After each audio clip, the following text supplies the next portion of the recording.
तो भाई साहब अब पुष्पा नेशनल से इंटरनेशनल खिलाड़ी बन चुका है। फायर से वाइल्ड फायर हो चुका है। उसका ब्रांड जैसा नाम अब इंडिया के बाहर भी चलने लगा है, जिसे ट्रेलर के इस सीन में हम बहुत अच्छे तरीके से नोटिस कर सकते हैं। अपना पुष्पा चाइना या शायद जापान में बैठा हुआ है, और चाइना के बारे में तो हम पुष्पा के पहले पार्ट में ही सुन चुके थे, तो शायद इसीलिए पुष्पा चाइना गया होगा वहाँ अपने लाल चंदन के कारोबार के काम से। और इस सीन में तो हम देख ही सकते हैं कि पुष्पा के पास अब कितना धन जमा हो चुका है लाल चंदन का काम कर करके, प्लस पुष्पा कितना पावरफुल हो चुका है। उसके आसपास इतने सारे लोग रहते हैं, मतलब मूवी के अंदर उससे पावरफुल आदमी कोई और तो नहीं होने वाला है। बट फिर भी कुछ तो ऐसा है जो कि पुष्पा के बारे में हम अभी नहीं जानते हैं। मतलब ट्रेलर में हमें सुनने को मिलता है वहाँ की सरकार खुद ये कह रही कि कौन है ये आदमी जिसे ना पैसों की परवाह है ना पावर का खौफ, जरूरी से कोई गहरी चोट लगी है। और पुष्पा की गहरी चोट क्या है वो तो हमें पता ही है। उसे बचपन से ही नाजायज कहा गया है, उसकी माँ का हमेशा मजाक बनाया गया है, उसका इंसल्ट किया गया है। और इसी चीज को पुष्पा ने पहले ही पार्ट में काफी सीरियस ले लिया था, जब श्री बल्ली और पुष्पा की शादी का बात होने वाला होता है। बट पुष्पा का भाई वहां आकर पुष्पा की बेइज्जती करता है, उसकी माँ की बेइज्जती करता है, वो उसे एक नाजायज औलाद बोलता है, जो कि पुष्पा को बर्दाश्त नहीं होता है। बट वो अपनी माँ की वजह से चुप रह जाता है। तो कुल मिलाकर यही सभी चीज़ें हमें पुष्पा के सेकंड पार्ट में देखने को मिलने वाला है कि वो अब उस लेवल पर पहुंच चुका है कि उसे घंटा फर्क नहीं पड़ता कि उसका भाई कौन है, भंवर सिंह कौन है, वहाँ की सरकार कौन है।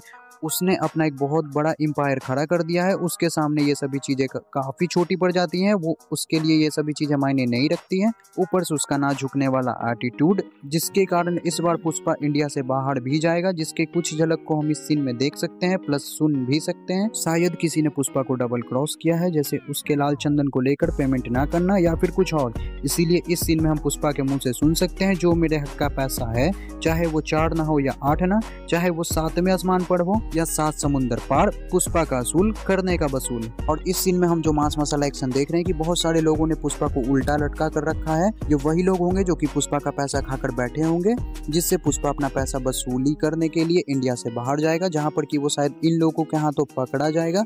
बट कुछ ही देर में वो वहां से निकल भी जाएगा। जैसा कि हम इस सीन में देख सकते हैं, पुष्पा पहले पानी में गिर जाता है लोगों से फाइट करते वक्त, बट कुछ ही देर में वो पानी से बाहर भी आ जाता है, वो भी काफ़ी स्टाइल मारते हुए फुल स्वैग के साथ, क्योंकि अपना पुष्पा फायर नहीं बल्कि वाइल्ड फायर है। और पुष्पा की शायद यही गलती इस बार उस पर भारी पड़ने वाली है। मतलब मूवी के हिसाब से अगर कोई पुष्पा को टक्कर दे सकता है तो वो है अपना भंवर सिंह, जिसका रौला हमें ट्रेलर में पुष्पा के पानी में जाते ही देखने को मिल जाता है कि वो कितना रूथलेस है, लोगों को जानवरों की तरह मार रहा है, उसे काट रहा है, बट उसे कोई फर्क नहीं पड़ रहा है। वो एकदम चिल मूड में है, जैसे कुछ हुआ ही ना हो।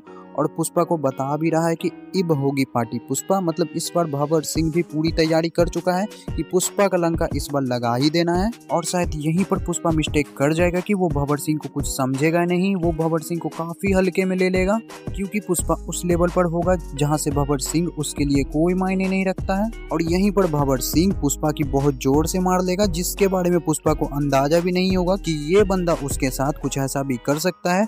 अब भंवर सिंह ऐसा क्या करेगा जिसके बारे में पुष्पा ने सोचा भी नहीं होगा, वो तो हमें मूवी में ही पता लगेगा। बट पुष्पा ने भंवर सिंह की किस लेवल पर बेइज्जती की थी वो तो अपने पुष्पा के पहले पार्ट में देखा ही होगा। उसे उसका कुत्ता भी नहीं पूछता है, और अब इसी बेइज्जती को भंवर सिंह ने अपने ईगो पर ले लिया है, जिसका एग्जाम्पल हम ट्रेलर में देख सकते हैं। भंवर सिंह यहाँ पर लाल चंदन वाले गाड़ी को कैसे पकड़वा रहा है, लाल चंदन सप्लाई करने वालों को कैसे कुत्ते बिलाई की तरह मार रहा है, मतलब पुष्पा के लोगों को। मतलब कुल मिलाकर इस बार भंवर सिंह पुष्पा को तकलीफ देने के लिए, उसे बर्बाद करने के लिए कुछ भी कर सकता है, क्योंकि बात अब उसके आत्मसम्मान की है। और इन्हीं सभी चीजों के बीच में जो सबसे ज्यादा जरूरी बात है वो ये है कि ट्रेलर में हमें एक चिता को जलते हुए दिखाया गया है, जो कि किसका हो सकता है वो अफवाह बहुत दिन से चल रहा था। बट यहाँ पर मरा कौन है और मारने वाला कौन है वो बहुत मायने रखता है कि क्या इस चिता पर पुष्पा का कोई अपना है, क्योंकि नजारा देखकर इसका अंदाजा लगाया जा सकता है कि यहाँ पर जिसकी भी चिता जल रही है वो बहुत पावरफुल इंसान था, या तो उसके रिलेशन में कोई बहुत पावरफुल इंसान है, जैसे में पुष्पा,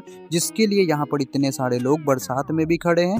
तो यहाँ पर किसका अंतिम संस्कार किया जा रहा है वो तो हम मूवी में ही देखें तो ज्यादा अच्छा होगा। फिलहाल हम इस बारे में रहने देते हैं। इन सब के बाद ट्रेलर में हम देख सकते हैं कि लाल चंदन की लकड़ी को गधे के सहारे कहीं पहुंचाया जा रहा है, जिसके पीछे का रीजन भी भंवर सिंह ही हो सकता है। वो लाल चंदन के पीछे पड़ा होगा, गाड़ी वाड़ी चेक कर रहा होगा, और इधर लाल चंदन को डोंकी के सहारे किसी और रास्ते से भेजा जा रहा होगा। मतलब मार्केटिंग हो तो ऐसी। इन सब के बाद ट्रेलर में हमें कुछ नए स्टाइल में मांस मसाला एक्शन देखने को मिल जाता है। पुष्पा का अलग अलग लुक देखने को मिल जाता है जो कि ट्रेलर में हमें बहुत ज्यादा गूस बम्स देता है। पुष्पा के बहुत सारे लाल चंदन को इंडिया से बाहर कैसे सप्लाई किया जा रहा है वो देखने को मिल जाता है, मतलब कैसे पुष्पा का माल नेशनल से इंटरनेशनल लेवल पर सप्लाई हो रहा है। और फाइनली हमें पुष्पा का एक नया डायलॉग सुनने को मिल जाता है, पुष्पा फायर नहीं वाइल्ड फायर है। और सच में पुष्पा द रूल का ट्रेलर फायर नहीं बल्कि वाइल्ड फायर तो है, जो कि पब्लिक को सिनेमा घर में खींच कर लाने के लिए पूरी तरह से काफ़ी है। सो अब आप बताएं आपको मूवी का ट्रेलर कैसा लगा। मैं मिलता हूँ किसी नेक्स्ट वीडियो में। वीडियो अच्छा लगा तो वीडियो को लाइक करें, वीडियो कैसी लगी कमेंट करें, चैनल को सब्सक्राइब करें। बाय।